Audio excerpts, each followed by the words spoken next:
মার্কিন president Donald ট্রাম্পের দেয়া ৪৮ ঘণ্টার আলটিমেটাম সরাসরি প্রত্যাখ্যান করেছে ইরান। দেশটির কেন্দ্রীয় সামরিক কমান্ড ট্রাম্পের হুমকিকে অসহায়, নার্ভাস, ভারসাম্যহীন ও বোকামিপূর্ণ বলে মন্তব্য করেছে। এর আগে ট্রাম্প সতর্ক করে বলেন, ইরান যদি ৪৮ ঘণ্টার মধ্যে কোনো চুক্তিতে না আসে বা হরমুজ প্রণালী খুলে না দেয়, তাহলে তাদের উপর ভয়াবহ হামলা চালানো হবে।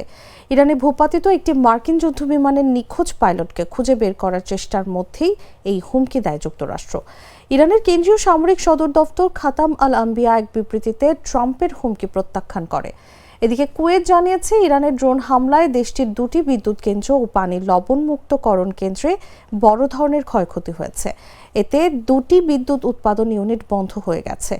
এছাড়াও ইরান থেকে ছোড়া ক্ষেপণাস্ত্র ইসরায়েলের দিকে আঘাত এনেছে বলে জানিয়েছে দেশটির সামরিক বাহিনী। সামাজিক মাধ্যমে তারা জানায়, ইরান থেকে ছোড়া ক্ষেপণাস্ত্র তাদের ভূখণ্ড লক্ষ্য করে এসেছে।